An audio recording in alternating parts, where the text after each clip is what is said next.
quando a gente fala de time, né? Quando a gente fala de time, a gente carrega essa bagagem antiga, né? Só que a gente sabe que a geração de hoje, eu falo que é uma geração mais, digamos, é uma geração mais frágil, é uma geração mais assim, não é justo, entendeu? Eu posso fazer... Tipo, quando eu vejo uma pessoa jovem, assim, um cara fala assim, o que você quer ser? YouTuber. Mas eu acho bacana, eu falo assim, que legal. Mas por quê? Ah, porque eles ganham dinheiro. Porra. Eu já não acho legal. Entendeu? Assim, o problema é que hoje em dia, o jovem, ele quer ganhar dinheiro.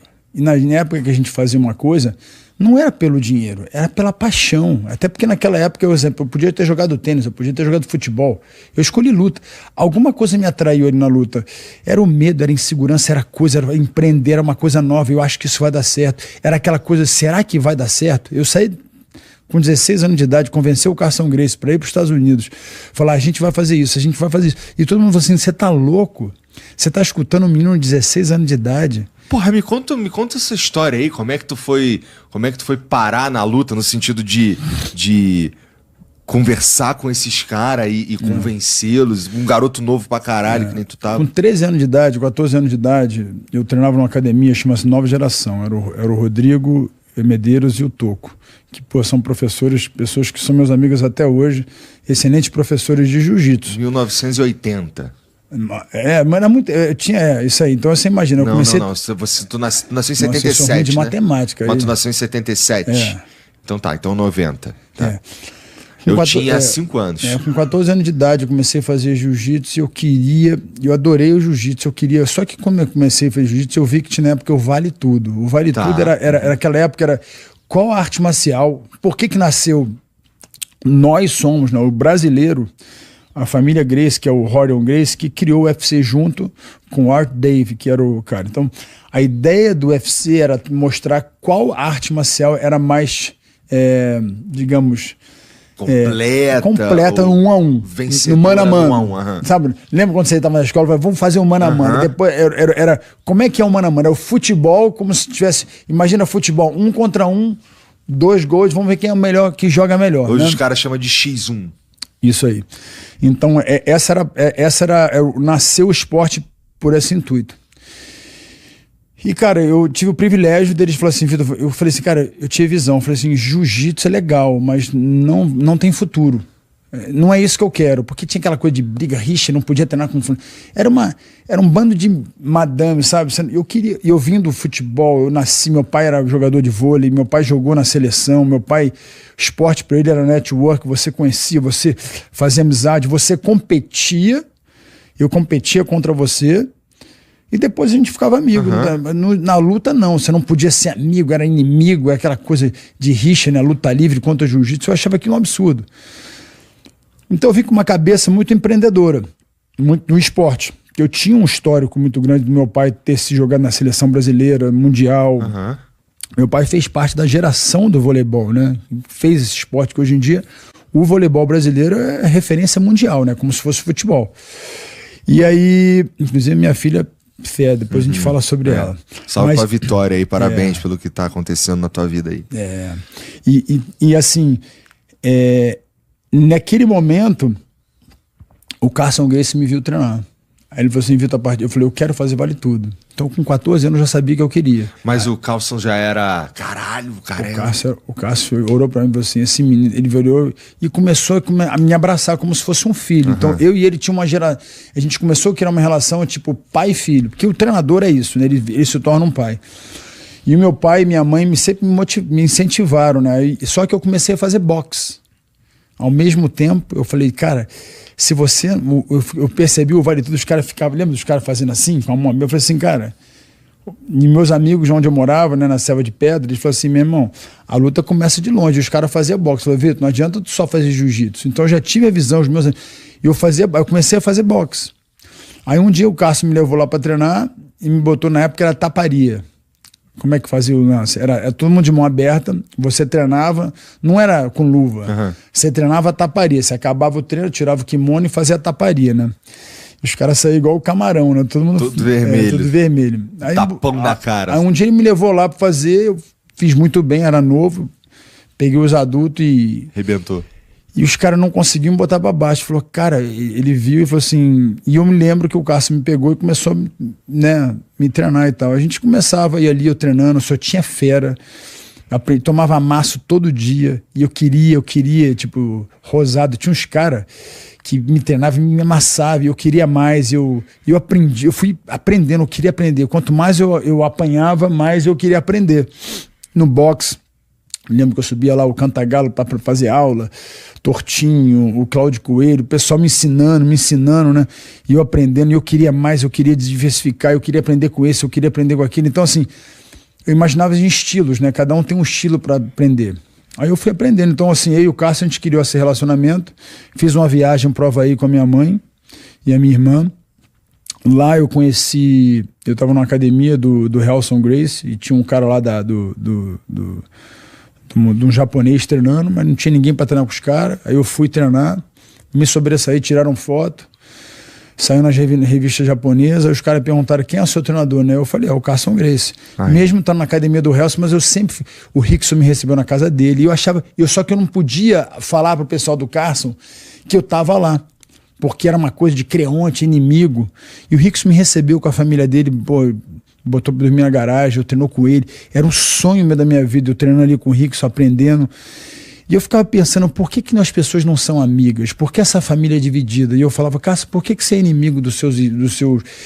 nessa história longa e tal. E me contava a história. Eu não quero entrar em detalhe, porque é uma família... Eu acho que cada um... Então, assim, mas eu não achava certo. Tem que contar são eles, no final. Eu não vou contar. Porque eu não achava certo. Eu falei, você tá errado. Você tem que ser amigo da sua família. Eu não sei porque vocês são inimigos, né?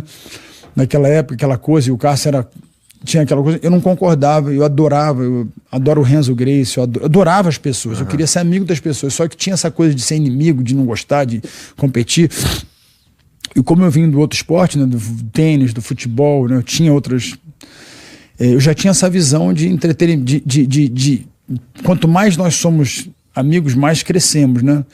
Só que, infelizmente, pro promotor é muito bom ter essa inimizade, porque ele ganha o dinheiro né, e você controla a narrativa, né? É como se fosse hoje. Então, resumindo, aí eu conheci o Frederico Lapenda, falei, cara, vem pra cá. Eu falei, não posso, só posso vir se o Carson vier. Você convence dele vir? Eu falo, você abre uma academia para ele? Abre. Então eu voltei e falei, Carson, você quer que o seu nome seja conhecido no UFC? Porque levaram... Eu me lembro que o Rorion levou o Carson pro UFC e o sonho do Carson era botar os alunos dele para ganhar dos Gracie. Esse era o objetivo do Carson. Eu falei, Carson, esquece isso. Eu conheci um cara que agora os seus alunos vão poder lutar no UFC. Eu posso lutar, mas você vai poder trazer todo mundo. Eu já tinha essa visão que todo mundo podia ir lá e lutar o torneio. Você lutava o torneio, saiu do torneio, você era campeão, você fazia uma super luta. Era assim que era antigamente. Eu falei, cara, vai ser legal, você pode botar um cara, aí o cara luta, super luta, você bota outro cara, então assim, até que tenha... Eu falava com ele, ele falou assim, tem que ter a categoria. Naquela época não tinha, tem que ter categoria. Tanto que no meu UFC teve 2 categorias, era abaixo de 90 e acima de 90. Foi assim que começou no UFC. Eu lembro, acho que do primeiro que eu via em VHS. Porra, valia tudo. Um cara gigante com um maluco pequenininho e... Não tinha peso. Tanto o dedo no olho. O cara que eu lutei na minha primeira luta no Havaí, se vocês quiserem, vocês podem botar depois o vídeo. O nome dele era John Hess. Ele tinha sido eliminado. As regras foram... Ele cegou um cara na semifinal. Caralho! E foi eliminado do UFC. Ele não pôde continuar. Então, assim, as regras foram acontecendo. Por isso que eu falo, cara, como é que traz de volta aquele cotovelo, né? Então, assim, o esporte, ele era muito raiz naquela época. Então, eu falei pro Cássio, vamos para os Estados Unidos. Ele aceitou, a gente veio para os Estados Unidos, o Frederico Lapenda, né, abriu a academia pra gente lá em Westwood. Aí depois, eu me lembro como se fosse ontem, o Marcos Ruas, que foi um campeão do UFC, ele era da luta livre. Eu falei, Cássio, o Marcos Ruas era representado pelo Lapenda. Eu falei, cara, vamos treinar o Marcos Ruas, treina. Aí eu me lembro que o Cássio ia treinar, aí o pessoal da academia expulsou o Cássio da própria academia, porque ele não podia treinar o Marcos Ruas, pela rivalidade, jiu-jitsu versus luta livre. Eu falei, Cássio, isso é uma loucura. Ele, não posso, esse negócio. E eu convencendo o Cássio, treina ele. Então eu tinha esse negócio de inimigo, né? Todos os faixa pretos do Cássio, que já eram adultos, 30 anos, e eu tinha 17 anos de idade. Eu falei, cara, treina. E o Marcos Ruas era um cara referência, Sim. mas não podia. Tinha um joguinho de Dreamcast, que era o UFC, videogame, que tinha o Marco Ruas, eu gostava pra caralho. Cara, então, muita gente não conhece a história dele, mas na época ele era referência pra mim. Né? Eu me lembro que tem uma época o Cássio queria botar eu pra lutar contra ele, ainda bem que não aconteceu, porque eu acho que eu ia tomar um cacete. Mas o Cássio acreditava tanto em mim, né, que ele achava que eu com 17, 18 anos de idade eu podia ganhar de qualquer um. Então essa confiança que o Cássio teve em mim, né, foi muito importante pra mim. Só que não tira, né, o trabalho que eu colocaria. Com mas certeza. Assim, é muito importante você ter um treinador. Então ele me passou muita confiança. Então eu tinha sempre essa visão de empreendedora, de visão de que o UFC ia ser. Só que demorou muito, até pelo fato de políticas de boxe, né, eles banirem a gente muitas vezes lá. E a gente vê hoje o crescimento exponencial da arte marcial. Então assim, nós brasileiros, nós somos muito bons em exportar os nossos produtos. Né? Então a gente exporta o que é bom e fica com o que é ruim. Infelizmente é assim. Foi assim no futebol, é assim na parte de alimento. A gente exporta a melhor soja e fica com a pior soja. Melhor café, melhor carne. Tudo nosso a gente exporta. Então, o que acontece com o brasileiro? A gente tem que ir sempre na cultura, né? A gente vem dos portugueses picareta que vieram pra cá, eu extorquei a gente. Então assim, se a gente entender o nosso histórico, o nosso DNA, das pessoas que fizeram esse país, eu acho que a gente vai poder muito mais entender quem nós somos, porque eu falo que a cosmovisão é muito importante. A cosmovisão cristã, e a cosmovisão não é uma coisa que vem do cristianismo, mas a cosmovisão é a primeira coisa você entender quem você é, quem eu sou. A segunda é por que eu estou aqui, o que há de errado que eu posso mudar. Então, no cristianismo é quem eu sou, quem é a minha essência. Não é só meu nome é Vitor, não. É quem eu sou como pessoa, né? Você entende quem você é, o propósito de quem você é, depois você entende por que você está aqui. O que houve de errado? O pecado. Como é que pode ser compensado? Cristo. Então assim, na cosmovisão cristã, a gente sempre aponta para Cristo. Na cosmovisão do lutador, aponta para o quê? Para o que você é bom, o que você é ruim, o que você tem que melhorar. Então, para mim, a cosmovisão se aplica em qualquer lugar. Então, se você me leva para a sua empresa, tá aqui o Podcast Flow. Por que o Flow existe? Né? Quem é o Flow? O que está de errado? O que a gente pode corrigir? Você aplica isso em qualquer lugar. A cosmovisão é necessário e é importante para qualquer um.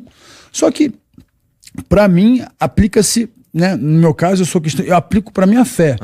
Então, a minha vida é baseada naquilo que Cristo estabeleceu para mim. Mas isso aplica-se para o judeu, para o muçulmano, para turma simples. Quem eu sou, por que eu estou aqui, o que está de errado que pode melhorar. Se a gente fizer isso, nós conseguimos viver numa sociedade com diferenças, só que o brasileiro, ele não entende quem ele é, né? Por que ele está aqui, o que houve de errado que a gente pode corrigir. Se a gente fizer isso, a gente se torna um Brasil muito melhor. Só que na luta, eu até hoje vejo os lutadores não sabem do poder que eles têm. Então nós somos frutos do mercado. O mercado decide como a gente vai. Botou essa regra, os lutadores se adaptam. Ninguém entra em revolta, não. Você viu a luta do Jean Silva com cara, agora ele tomando cotovelada em cima? Não vi. Pô, mano. Mas... O Diego Lima dando... Mas cara, eu sei do que tá falando. Sim, foi assim. Cara, são dois brasileiros. São feras, são referências. Mas assim, é uma regra perigosíssima que... realmente pode machucar e acabar a carreira seríssimo. Então assim, exemplo, eu tive uma concussão agora, eu não fazia ideia, com 48 anos de idade, né, eu tive uma concussão, em vez de eu sou um cara mesmo, muito experiente com nessa lesão, eu sofri uma concussão, eu sabia que não era uma dor de cabeça normal, eu continuei treinando, porque era uma luta que eu queria tanto. E assim, eu não queria ir pro médico, o médico falou assim, você tem que ficar parado 2, 3 semanas. Eu não queria ficar parado. Então assim, eu na minha cabeça, eu falei, eu vou ficar quieto. Aí minha mulher falou assim, meu amor, você tá com dor de cabeça? Eu falei assim, muita dor de cabeça. Aí que eu fiz, fiquei ali, eu falei assim, agora vai dar certo. Eu vou fazer um outro sparring. Tomei uma outra conclusão. Então assim, é o Second Syndrome Concussion, que é perigosíssimo. É a morte silenciosa, né? Então assim, Hoje eu conversando com o Pagura, que é o que mudou a regra no futebol, né, de conclusão, né? Ele falou assim, Vitor, você tem noção que você fez? Você colocou a sua vida em risco. Porque o seu cérebro não é igual ao seu joelho, porque você não vê uma lesão, você vê a lesão no braço, a sua mão está inchada. O seu cérebro, você precisa fazer uma imagem e saber o que você teve. Quando eles começaram a fazer a imagem, ele falou, cara, você teve isso aqui. Isso é muito sério, você tem um hematoma. Agora você só pode... Agora você tem que... Eu falei, cara, você não pode fazer nada. O que causou essa concussão? Soco. Tomou um socão. Fazer um sparring, tomei um soco. Aí tomei outro soco. Então, tipo assim... Só que eu sofri uma concussão, continuei fazendo sparring, terminei o sparring, continuei treinando e fiz um outro sparring, tomei outra concussão. Então, assim, quando você sofre uma concussão, existe um protocolo a ser seguido. Então, qual é o protocolo? Você sofreu uma concussão, você tem que ficar symptomatic free. Você não pode ter sintoma nenhum. Pode fazer nada, você fica deitado. Aí você acabou a dor de cabeça, você espera 2 semanas, aí você retorna de novo. Então, assim, eu não fazia ideia. Então, hoje em dia, eu fico imaginando quantos lutadores sofrem concussão. Você viu os 2 boxeiros que morreram lá, os japoneses? O que aconteceu? Os caras lutaram, foram para o hospital, os 2 morreram.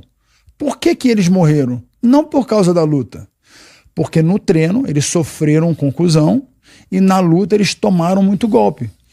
O cérebro não aguentou. Então, assim, hoje é uma coisa muito negligenciada. Tanto o Pagura falou, Vitor, é muito sério, você não viu o Homem-Aranha agora? Acabou a filmagem, ele sofreu uma concussão. Então agora ele tem um processo, vai ter que esperar, não sei quanto tempo. Então existe um protocolo a ser seguido. E hoje na luta, no MMA, eu falo assim, cara, os caras não fazem ideia. Você viu os treinos, são 70 pessoas num tatame treinando e tomando porrada. Aí o cara sofre uma concussão, vem treinar no dia seguinte, com a luvinha pequena, não existe proteção. Então assim, eu penso sempre nisso, cara, se eu sofrer uma coisa, quantas pessoas estão sofrendo isso, né? Então, até com menos experiência, né? Então essa parte de luta, como eu vivenciei tudo isso, eu fico imaginando hoje, quantos lutadores nunca me ligam e falam assim, Vitor, ninguém nunca me ligou e falou assim, Vitor, me conta um pouco da sua história. Como é que você acha que eu posso melhorar? As pessoas não, por causa da vaidade, do ego, né? As pessoas querem achar que... Então assim, eu vejo hoje a luta como um esporte que está evoluindo muito, mas ao mesmo tempo que ela evolui muito, ela evolui muito no lado do entretenimento, no lado disso, mas as pessoas, assim, eu fico vendo as regras, aquele pisão do John Jones, né? A gente pode colocar umas regras que possibilita do cara ter uma longevidade. O próprio Dana White fala, esse esporte é para young. Então, enquanto você tem os seus 20, na early 30s, então assim, daqui a pouco, com 33 anos de idade, tá velho. Então, assim, como é que a gente prolonga isso, né? A idade, o Cristiano Ronaldo tá jogando futebol com 40 e poucos anos. Então, por que a gente não pode fazer isso na luta também? Prolongar. Né? Então, assim, esse seria o meu desejo de poder ajudar o esporte a ter longevidade, porque todo mundo tem uma família, é casado, tem filho, né? E eu fico vendo os lutadores, assim, tantos boxeiros, quando vão ficando mais velho, cara, o cara de repente não tem mais brain, não consegue falar direito. Então, isso é uma coisa que me preocupa muito hoje na luta. Entendi. Mas o evento evolui muito do ponto de vista de entretenimento e pouco, ou sei lá, às vezes até retroceder do ponto de vista de regra. Você acha que os outros atletas em geral eles curtem essas regras mais selvagens de certa forma? Eu entendo que pro show, a galera que assiste, não sei o quê, pode gostar, porque a galera às vezes não tá ligando muito pra tua saúde, né? Quer sangue, quer apostar. Gente, é o cara mais infiel, o torcedor do MMA.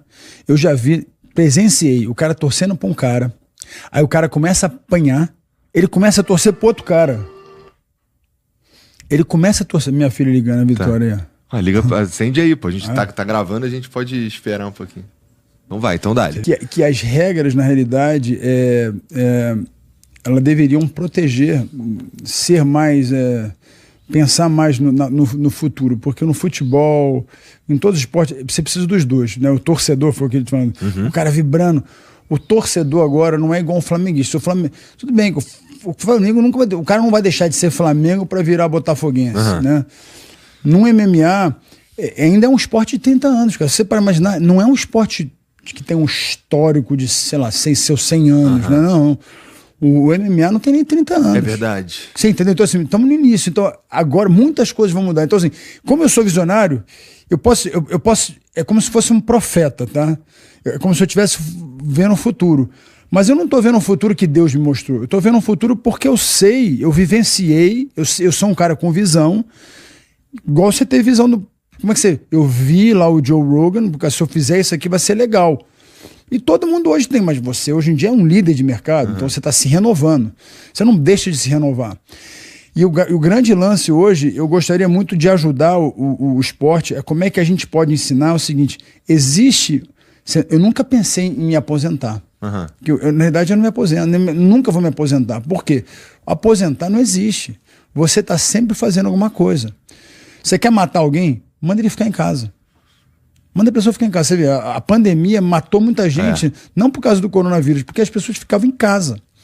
Então, assim, o não fazer nada, a gente não nasceu para não fazer nada, a gente nasceu para caçar, para ir atrás, para plantar, né? Assim, nós somos. Então, se você quer matar uma humanidade, quer destruir, manda todo mundo ficar em casa, lockdown. Isso já é a morte.